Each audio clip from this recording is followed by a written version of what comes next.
बिहार में विधानसभा चुनाव की बिचती सियासी विसात के बीच मुस्लिम सियासत तेज हो गई है। वक्फ संशोधन कानून के खिलाफ इमारते शरिया के पटना के गांधी मैदान में वक्फ बचाओ दस्तूर बचाओ रैली में विपक्ष के नेता मुस्लिम समुदाय को साधते हुए नजर आए।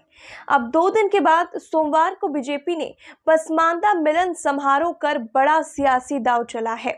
इस तरह मुस्लिम समुदाय के वोटों को साधने के लिए बीजेपी और विपक्ष के बीच सहमत का खेल जारी है। बिहार में तकरीबन 18% मुस्लिम आबादी है, जो किसी भी दल का खेल बनाने और बिगाड़ने की ताकत रखते हैं।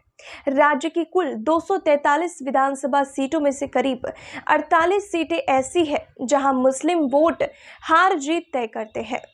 इन सीटों पर मुस्लिम आबादी 20 से 40% या उससे भी अधिक है। बिहार की 11 सीटें ऐसी हैं जहां 40% से ज्यादा मुस्लिम मतदाता है और 7 सीटों पर 30% से ज्यादा है। सूबे की 30 सीटों पर 20 से 30% के बीच मुस्लिम मतदाता है।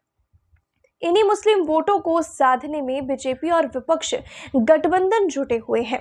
वक्फ संशोधन कानून को लेकर मुस्लिम समुदाय के लोग नाराज हैं। वक्फ बिल को वापस कराने में नीतीश कुमार की जेडीयू, चिराग पासवान की एलजेपी और जितन राम मांझी की हम पार्टी का अहम रोल रहा था। विपक्षी दल अब नीतीश कुमार को मुस्लिम विरोधी कटघरे में खड़ी करने की कवायद में जुटे हुए हैं ताकि बिहार में मुस्लिम समुदाय के वोट साध सके। मुस्लिम संगठन इमारते शरिया ने शनिवार को पटना के गांधी मैदान में वक्फ बचाओ दस्तूर बचाओ के नाम से रैली की, जिसमें आरजेडी से लेकर कांग्रेस सहित तमाम विपक्षी दलों के नेता मौजूद रहे। वक्फ बचाओ दस्तूर बचाओ के मंच पर मुस्लिमों ने वक्फ संपत्तियों की रक्षा और संविधान की मूल भावना को बनाए रखने की मांग उठाई है। वहीं विपक्षी नेताओं के निशाने पर मोदी सरकार से लेकर नीतीश सरकार तक रही। विपक्षी नेता मुस्लिमों को यह बताते नजर आए कि नीतीश कुमार, चिराग पासवान के चलते ही मोदी सरकार वक्फ कानून बनाने में सफल रही है। इन्होंने मुस्लिम समुदाय के साथ धोखा किया है। इस तरह विपक्षी दलों के लिए वक्फ विरोध का मंच सियासी मंच में तब्दील हो गया। मुस्लिम समुदाय में हिंदू समाज की तरह जातियों में बटा हुआ है। मुस्लिम समाज में करीब 80% आबादी पसमानदा यानी ओबीसी मुसलमानों की है, तो 20% के करीब अशराफ यानी अगड़ी जाति के मुसलमानों की है। विपक्ष पूरे मुस्लिमों को साधने की कवायद में है। बीजेपी की नजर पसमानदा जाति के वोटों पर है।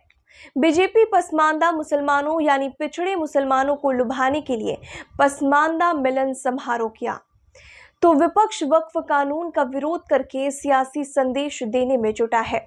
राजनीतिक विश्लेषकों की माने तो बीजेपी को लगता है कि मुस्लिमों का धर्म के आधार पर वोटिंग पैटर्न उनके खिलाफ रहता है। ऐसे में अगर मुस्लिमों के एक तबके पसमानदा पर दांव खेला जाए तो सियासी तौर पर मुफीद हो सकता है। बीजेपी को लगता है कि मुसलमानों में पसमानदा तबका सामाजिक हिस्से से अछूता रहा है और इसे इसका कोई भी लाभ नहीं मिला है, और यही कारण है कि भाजपा लगातार पसमानदा मुसलमानों पर डोरे डालते दिखती है। वक्फ के नए कानून को पसमानदा मुसलमानों को बीजेपी समझाने की कोशिश कर रही है कि यह कानून उनके हिस्सेदारी देने के लिए लाया गया है।